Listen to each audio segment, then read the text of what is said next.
Sun wiped the sweat from his forehead as he checked the mining equipment one more time. The asteroid station was quiet, just the way he liked it. Out here in the belt, far from Earth and far from the war, he could almost forget about everything that had happened. Almost. His scanner beeped. Sun looked at the screen and frowned. There was debris floating near the station. That wasn't normal. Space around the mining belt was usually clear. He adjusted the scanner and zoomed in. Metal, twisted pieces of a ship, maybe. His heart beat faster. Pirates sometimes came through this area. He had to be careful. But then he saw something else. A small pod spinning slowly through the debris field.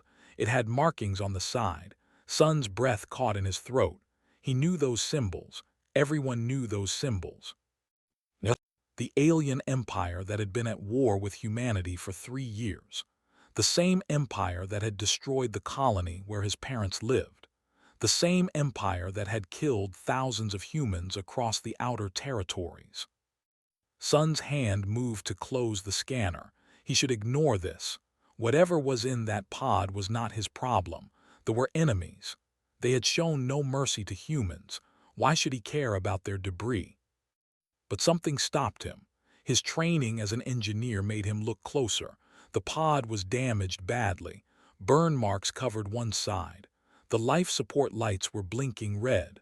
Someone was inside and they were dying. Sun sat back in his chair. His mind raced. This was dangerous. If he brought that pod in, he could be helping an enemy. They might send ships to get their person back. They might destroy his station. They might kill him. But if he did nothing, someone would die, even if that someone was. He remembered his mother's words from when he was young. "Son," she had said, "being human means choosing kindness even when it's hard, even when it hurts." She was gone now. The head made sure of that. Sun closed his eyes and took a deep breath. Then he activated the recovery arm. The mechanical claw extended from the station and grabbed the pod. Slowly, carefully, he pulled it into the small docking bay. When the bay pressurized, Sun put on his emergency suit and entered. The pod was worse up close. The metal was melted in places. There were blast marks from weapons. This pod had been in a fight. He found the release panel and opened it. The door hissed and smoke poured out. Sun waved it away and looked inside. His breath stopped.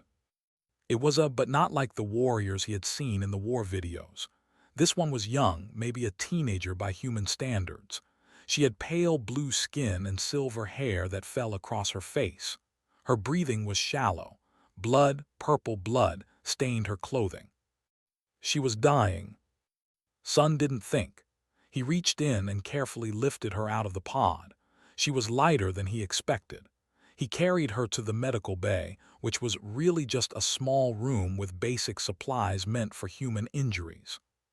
He laid her on the table and started working. His hands moved quickly, checking her wounds. There was a deep cut on her side, burns on her arms, her pulse, at least what he thought was her pulse, was weak. Sun grabbed the medical scanner. It beeped in confusion. The device was made for humans, not aliens, but it showed him enough. She was losing blood. Her body temperature was dropping. He had maybe an hour to save her. He found the first aid kit and pulled out the synthetic skin patches. Would they work on? He didn't know, but he had to try. Sun cleaned the wound on her side and applied the patch. It stuck, at least. He wrapped her burns in gel bandages. He started an IV line using a basic solution that he hoped wouldn't poison her. Every few minutes he checked her breathing. It was weak but steady. Hours passed. Sun didn't sleep. He sat beside the table watching the alien girl's chest rise and fall. He had done everything he could. Now he could only wait. He looked at her face. She seemed peaceful now despite her injuries. She had 4 small marks on her forehead, arranged in a pattern. Maybe they meant something in culture. Maybe they were just natural. Sun thought about his parents again. What would they think of him now, saving one of the creatures that had killed them? Would they be proud, or would they be ashamed? He didn't know, but he knew he had made his choice. This girl, this enemy, was alive because of him, and he would keep her alive. As the station's night cycle began, the girl's eyes opened. They were gold, bright and fierce. She saw Sun sitting beside her and immediately tried to move. Pain shot through her body and she cried out. Sun raised his hands. "Don't move," he said softly. "You're hurt, you need to rest." She stared at him. Her eyes were wide with fear. She said something in her language, words that sounded like music and danger at the same time. Sun shook his head. "I don't understand, but you're safe here. I won't hurt you." The girl's hand moved to her side where the wound was. She felt the bandage and looked at Sun with confusion. Then she saw her surroundings, the human equipment, the human station. Her expression changed from confusion to terror. She was in the hands of the enemy, and she had no idea if she would survive the night. Sun saw the fear in her eyes and felt his heart ache. He had saved her life, but now she was more afraid than ever. He stood up slowly and backed away, giving her space. "I'm not going to hurt you," he said again, even though he knew she couldn't understand. "You're safe here." But as he looked at the alien girl on his medical table, he wondered if he had just made the biggest mistake of his life, or if, somehow, he had done the only thing that mattered. The girl didn't sleep. She sat on the medical table, her back against the wall, watching Sun's every move. Her gold eyes followed him like a predator watching prey. Sun tried to act normal, but it was hard with those eyes burning into him. He brought her water, she refused it. He brought her food from his small supply. She pushed it away. Every time he got close, she flinched and said something sharp in her language. Sun sighed. This wasn't going well. On the second day, he found her translator device in the wreckage of her pod. It was broken, but maybe he could fix it. He was an engineer, after all. He worked on it for hours while she watched him suspiciously from across the room. Finally, the device sparked to life. Sun held it up. "Can you hear me now?" The girl's eyes widened. The device spoke in her language, translating his words. She stared at it, then at him. "Yes," she said. The translator turned her words into Korean, though the voice sounded mechanical. "I can hear you, human." "Good," Sun said. He set the translator on the table between them. "My name is Sun. What's yours?" She was quiet for a long moment, then she spoke. "I am."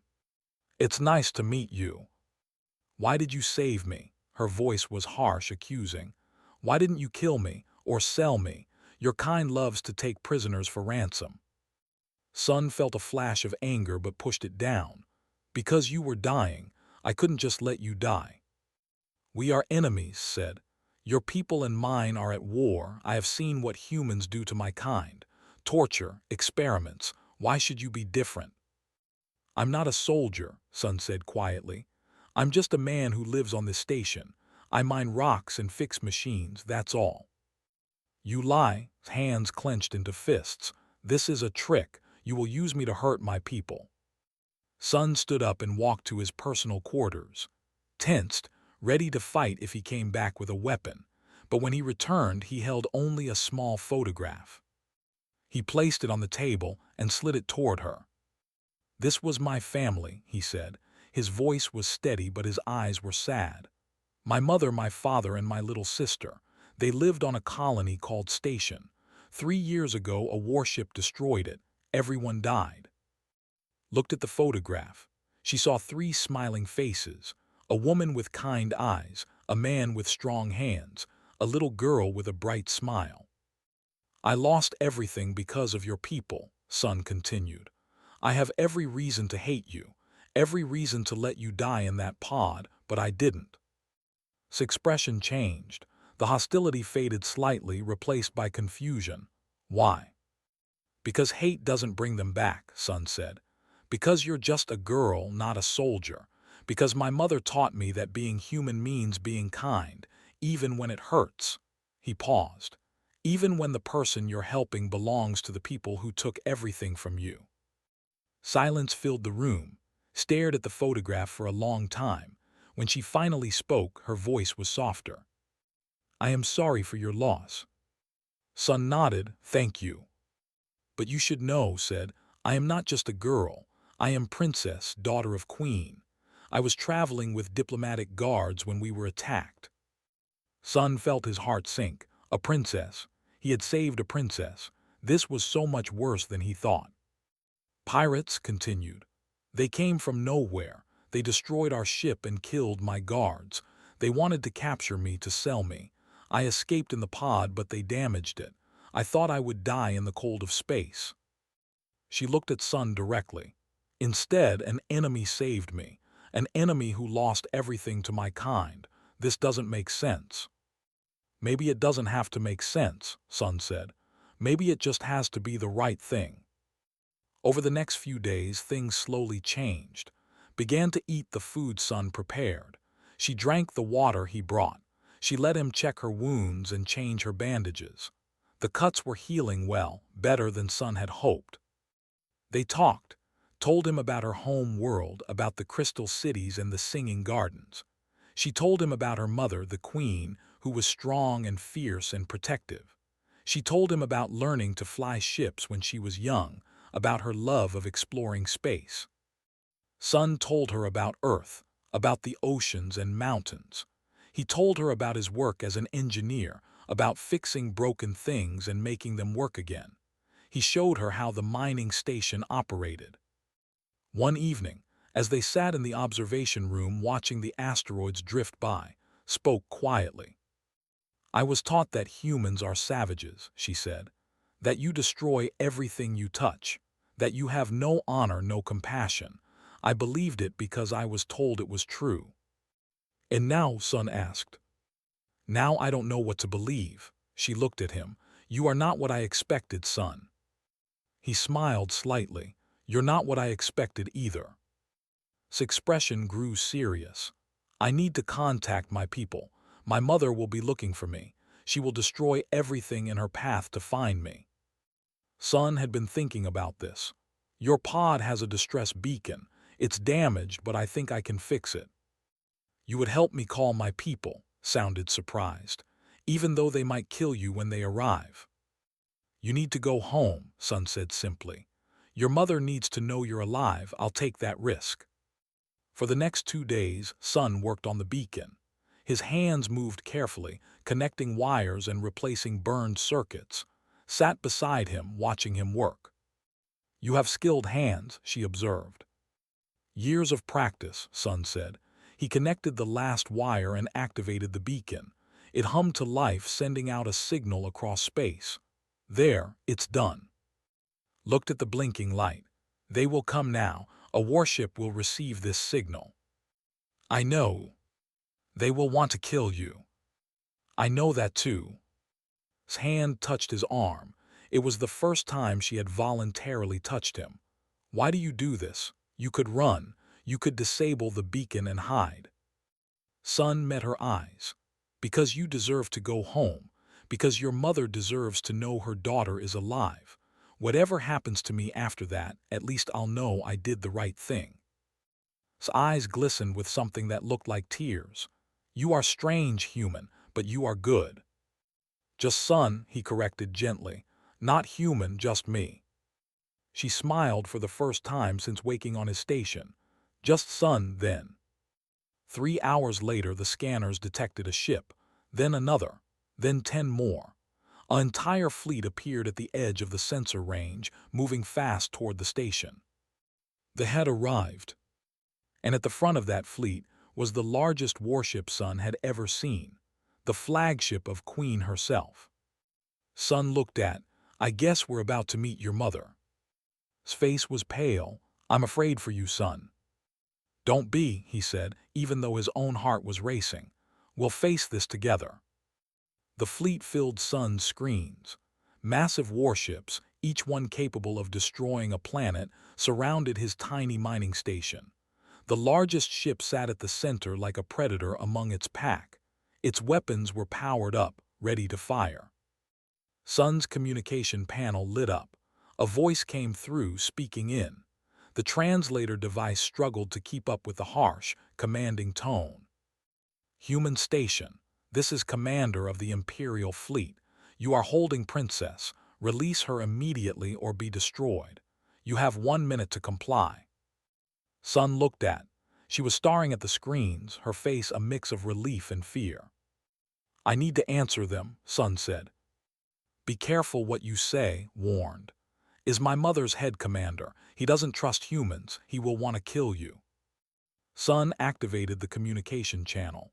This is Sun of Station KR-447. Princess is here. She's alive and safe. I found her escape pod damaged and brought her aboard. She needs medical attention. There was silence.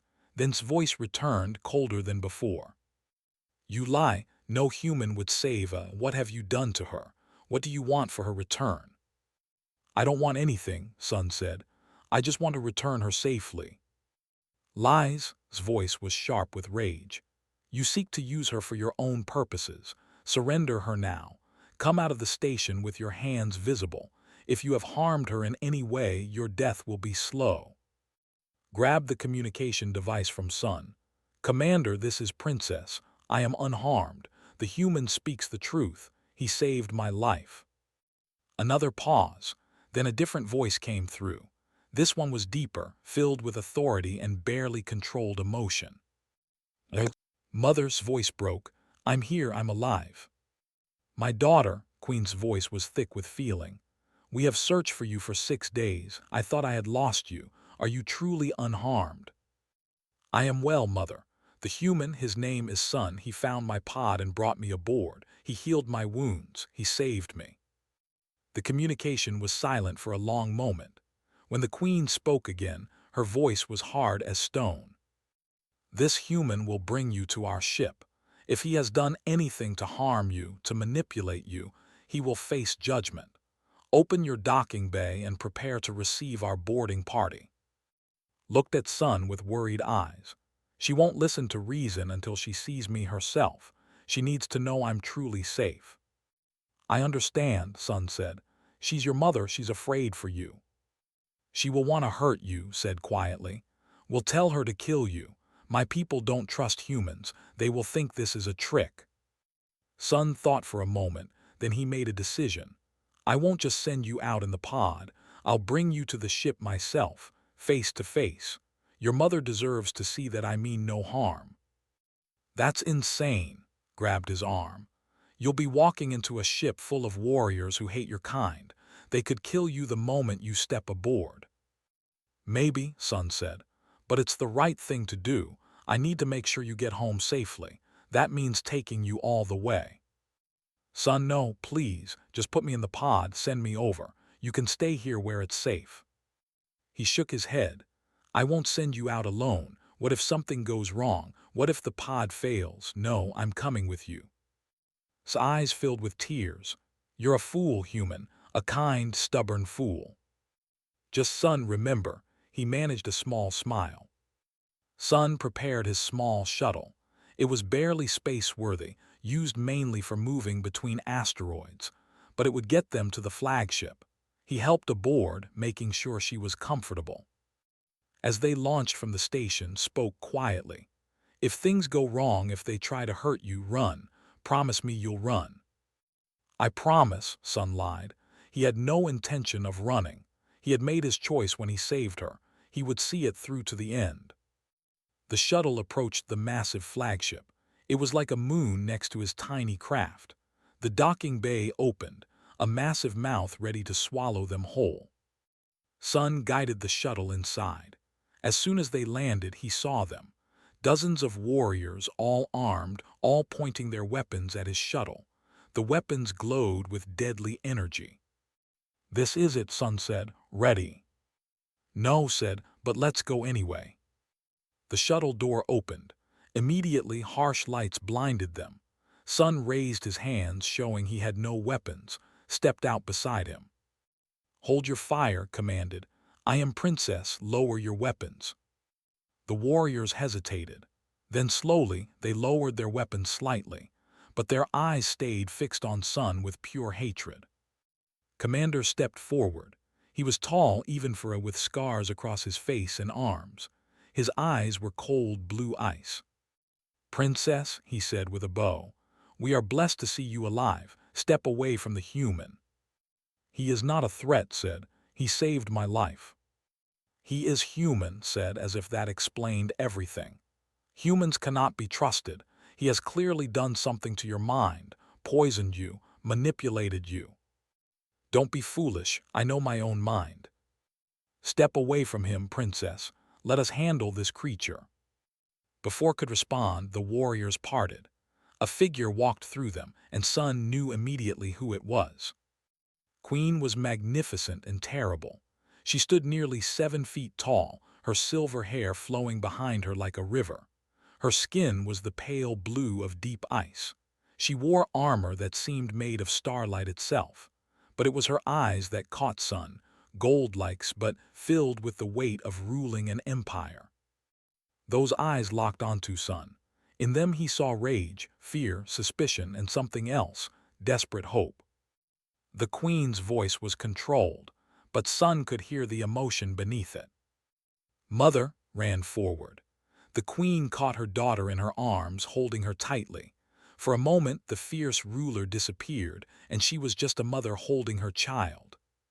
Then Queen looked up at Sun over his shoulder. Her eyes were hard again. "Seize the human," she commanded. Warriors rushed forward. Sun didn't fight as they grabbed his arms and forced him to his knees. Cold metal restraints closed around his wrists. "Mother, no," pulled away from the Queen. "He didn't do anything wrong." "We will determine that," the Queen said. "Take him to the holding cells. I will question him myself once I have confirmed my daughter's safety." "You don't understand." "Enough, you have been through trauma. You are not thinking clearly. Go with the medical team. Let them examine you." "I won't let you hurt him." Queen's voice turned sharp. "You are my daughter, but I am still your queen. You will obey. Guards, escort the princess to medical bay." 2 female warriors gently but firmly took arms. She struggled against them. "Sun," she called out as they pulled her away. "It's okay," Sun called back, trying to sound brave even though his heart was hammering. "I'll be fine. Don't worry about me." The last thing he saw before they dragged him away was face, filled with fear for him. The guards pulled Sun through the massive ship. Others watched him pass with hatred in their eyes. Some spat at him. Others called out insults in their language. The translator in his ear turned their words into threats and curses. They threw him into a cell. The door sealed with a sound like thunder. Sun sat on the cold floor and waited. He had done the right thing. He had saved and brought her home. Whatever happened to him now, at least he had that. But as the hours passed in that dark cell, he couldn't help but wonder if he would ever see daylight again. Sun had been in the cell for what felt like days, though it was probably only hours. The walls were smooth metal, cold to the touch. A single light panel in the ceiling cast everything in harsh white light. There was nowhere to sit except the floor. His mind kept replaying everything. Saving, their conversations, the growing trust between them, and now this, locked in a cell on an alien warship, waiting to be judged by a queen who had every reason to hate him. He heard footsteps outside. The door opened and Commander entered, followed by 2 guards. "On your feet, human," ordered. Sun stood slowly. His legs were stiff from sitting on the cold floor. "The Queen will see you now," said. His voice was filled with disgust. "I advised her to simply execute you and be done with it. But Her Majesty wishes to hear your lies before she ends your life. Consider yourself fortunate." The guards grabbed Sun's arms and marched him through the ship. They passed through corridors of gleaming metal and crystal. Others stopped to stare at him with hostile eyes. He heard whispers following him. They entered a large chamber. It was clearly a throne room, though there was no throne, just a raised platform where Queen stood, looking out a massive window at the stars beyond. Around the room, advisors and military leaders stood in judgment. Sun recognized several high-ranking officers by their armor. "The human, Your Majesty," announced. Queen turned. Her face was cold, unreadable. She walked down from the platform and approached Sun. Up close, she was even more intimidating. Her presence filled the room like gravity. "Tell me your name," she commanded. "Sun, your majesty." "And you found my daughter's escape pod." "Yes, your majesty." "Why did you not leave her to die? Your people and mine are at war. She is your enemy." Sun met her eyes. "Because she was dying. I couldn't just let someone die when I had the power to help." "Lies." One of the advisors stepped forward. Her name, Sun would learn later, was Minister. He kept her to use as a hostage, to gain advantage for humanity in the war. This is an obvious ploy. "I never contacted Earth," Sun said. "I never told anyone I had found her. I just tried to save her life." "Of course you would say that," added. "Humans are deceitful creatures. Your Majesty, I must insist we end this farce. This human has likely poisoned the princess's mind. We should." "Silence." The Queen's voice was quiet but absolute. She studied Sun's face. "You claim you saved her purely out of compassion, yet my people destroyed a human colony called Station 3 years ago. My daughter tells me your family died there." Sun felt his chest tighten. "Yes, your Majesty, my parents and my sister." "And yet you saved the daughter of the Queen who gave that order." Eyes narrowed. "Why should I believe such nonsense? You had every reason to let her die, to take revenge." "Because revenge wouldn't bring my family back," Sun said. His voice was steady despite the pain. "Because your daughter is not responsible for what happened to them. She's just a girl who was hurt and needed help." "She is a princess of the Empire," snapped, "not just a girl." "To me, she was someone who needed help," Sun said. "That's all that mattered." Queen's expression didn't change. "Pretty words, but words are cheap. I have seen the medical reports. My daughter had injuries consistent with combat and escape pod damage, but she also has marks from your primitive human medical equipment, equipment that was never meant to be used on biology." "I did what I could with what I had," Sun said. "You could have killed her with your ignorance," said. "Human medicine is crude, dangerous. You experimented on the princess like she was some lab specimen." "I saved her life." For the first time, Sun's voice rose with anger. "I used everything I knew to keep her alive. Yes, my equipment wasn't made for. Yes, I had to guess and hope. But she was dying, and I chose to try rather than give up." "You should have given up," said coldly. "A dead princess is better than one contaminated by human interference." "That's insane." Sun couldn't believe what he was hearing. "She's your princess, your future leader. How can you say she'd be better off dead?" The advisors erupted in angry shouts. Guards moved forward, ready to strike Sun for his disrespect. "Enough!" The shout came from the entrance. Everyone turned. Stood in the doorway. She was no longer wearing the damaged clothes from her pod. Instead, she wore the formal robes of a princess, deep purple with silver trim, but her face was fierce with determination. "Princess," Queen said, surprise in her voice, "you should be resting." "I should be here, defending the man who saved my life," said. She walked into the room, her head high. "I will not let you judge him without hearing the truth." "The truth is being determined," began. "The truth is being twisted by prejudice and fear," cut him off. She had her mother's commanding presence. "You want to believe the worst because he is human. You refuse to see what really happened."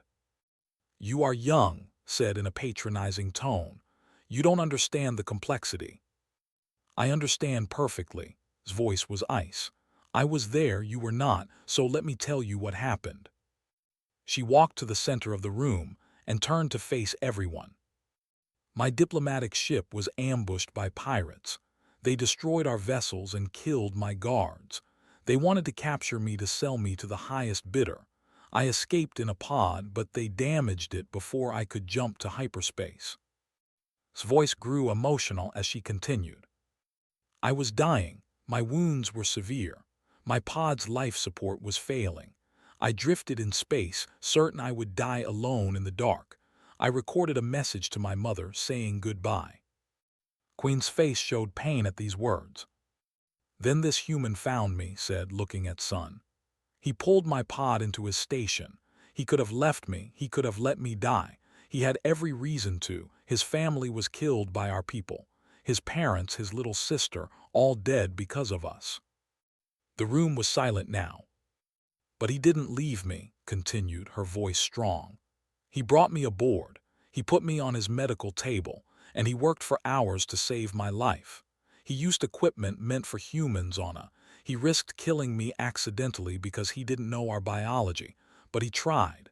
He kept trying because he couldn't bear to let me die. She walked over to stand beside Sun. For days he cared for me. He gave me his food, his water, his medicine. He slept on the floor while I took his bed. When I was afraid, he showed me kindness. When I was hostile, he showed me patience. He told me about his family, and he showed me mercy I did not deserve. His voice broke slightly. He fixed my distress beacon knowing it would bring our fleet, knowing you would come for me, knowing you might kill him. He did it anyway because he wanted me to go home, because he knew my mother needed to know I was alive. She looked at Queen directly. He saved me, Mother, not for political gain, not for ransom, not for any reason except that it was the right thing to do, and now you want to kill him for it. Tears ran down his face. If you execute him, you will be killing the best person I have ever met, human, or you will be proving that we are exactly what he should have believed we were, monsters without honor or gratitude. The room was completely silent. Every eye was on Queen. The Queen looked at her daughter, then at Sun. Her expression was unreadable. "Leave us," she said quietly. "All of you. I wish to speak with this human alone." "Your Majesty, that's not wise," protested. "Are you questioning your Queen?" His voice was sharp. "No, Your Majesty." "Then obey, everyone out, including you." "But Mother." "Out now." Reluctantly, everyone filed out of the room, gave Sun one last worried look before the doors closed, leaving him alone with Queen. The Queen walked slowly around Sun, studying him. "My daughter has never spoken with such passion before," she said finally. "She has always been composed, diplomatic, but for you, she breaks protocol and defies me in front of my advisors." "She's brave," Sun said, "and she cares about justice." "She cares about you," stopped in front of him. "Tell me, human, did you plan this? Did you manipulate my daughter's emotions to create sympathy for your kind?" "No, Your Majesty. I just treated her with kindness, that's all." Queen was quiet for a long moment. "I have hated your kind for a long time," she said. "I have ordered attacks on human colonies. I have watched your ships burn. I have celebrated victories that meant thousands of human deaths." She paused. "I did these things because I believed humans were savage, cruel, unworthy of mercy." She looked at Sun with something new in her eyes, uncertainty. "But you have shown my daughter something I did not think existed in humanity: compassion, selflessness, honor." The Queen's voice was soft now. "You have made me question everything I believed, and I do not know what to do with that." Sun met her eyes. "Then maybe it's time to question those beliefs, Your Majesty. Maybe it's time for both our peoples to see each other as something more than enemies." Queen stared at him for a long moment. Then, to Sun's shock, she bowed her head slightly. "You saved my daughter's life. For that you have my gratitude, and perhaps you have given us all something more important, a chance to change." Queen called her advisors back into the chamber. When they entered and saw Sun still alive and unrestrained, surprise showed on their faces. "I have made a decision," the Queen announced. Her voice carried the weight of absolute authority. "This human son saved my daughter's life at great personal risk. He showed compassion when he had every reason to show hatred. He demonstrated honor when deceit would have been easier." His face darkened. "Your Majesty, surely you're not suggesting—" I am not suggesting, Commander. I am ordering. Eyes swept across the room. Son will be granted the Star of Aura, the highest civilian honor our empire can bestow. He will be the first human to receive this recognition.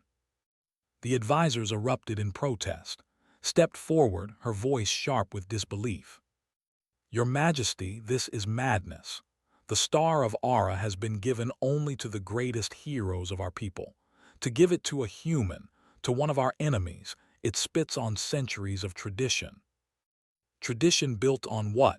The Queen's voice cut through the noise. On war, on hatred, on refusing to see that our enemies might also have honor. She looked at each advisor in turn. My daughter was dying. This human saved her. If we cannot recognize honor when we see it, regardless of where it comes from, then we have no honor ourselves. Stood beside her mother, her face proud and grateful. Furthermore, Queen continued, I am opening formal diplomatic channels with Earth. It is time to explore the possibility of peace. This caused even more outrage. His hand went to his weapon, though he didn't draw it. Your Majesty, we are winning this war. To seek peace now would show weakness. The humans will see it as surrender. Or they will see it as wisdom, said. How many more lives must be lost? How many more daughters must nearly die in the cold of space? How many more families must be destroyed? She looked at Sun. This human lost everything to our attacks, yet he chose life over death, compassion over revenge. Can we do any less? The room fell silent. The weight of her words settled over everyone. I know this will not be easy, the Queen said more softly. I know many will resist, but we must try, for all our children. For the future we want to build rather than the past we want to avenge. Bowed her head, though her expression remained troubled. As you command, Your Majesty. Looked like he wanted to argue more, but he too bowed. Yes, Your Majesty. Queen turned to Sun. You will be returned to your station safely. You have my personal guarantee of protection. No will harm you. Thank you, Your Majesty, Sun said. His voice was thick with emotion. No, thank you. The Queen's expression softened slightly. You gave me back my daughter. There is no greater gift. Stepped forward. Mother, I wish to request something. What is it? I want to serve as an ambassador, to help build this peace you speak of. I want to tell others what I learned from Sun, that our enemies are not monsters. They are people just like us, people capable of kindness and sacrifice. Queen looked at her daughter with pride. You have grown much in these few days, my daughter. Very well. You will serve as our ambassador to humanity. But first, you will complete your training and learn everything there is to know about human culture and history. Thank you, Mother. The ceremony was held the next day. Sun stood in the main hall of the flagship, surrounded by hundreds of. Most looked at him with suspicion or hostility. But some, especially the younger ones, looked at him with curiosity. Queen placed the Star of Aura on Sun's chest. It was a beautiful medallion made of some silvery metal he didn't recognize, shaped like a star with 8 points. In the center was a crystal that glowed with its own light. For extraordinary courage and compassion in the preservation of life, the Queen announced, I present the Star of Aura to Son of Earth. May his example light the way forward for both our peoples. The in the room didn't cheer, but they bowed their heads in respect. It was a start. After the ceremony, walked with Sun to the docking bay where his shuttle waited. I don't know how to thank you, she said quietly. You gave me my life back. You changed everything. You don't need to thank me, Sun said. I'm just glad you're safe, that you're home with your mother. Will I see you again? Asked. There was hope in her voice. I think so, Sun said with a small smile.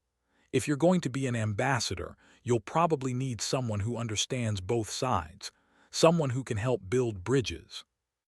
I would like that, hesitated, then hugged him. You're a good friend, Sun, maybe the best friend I've ever had.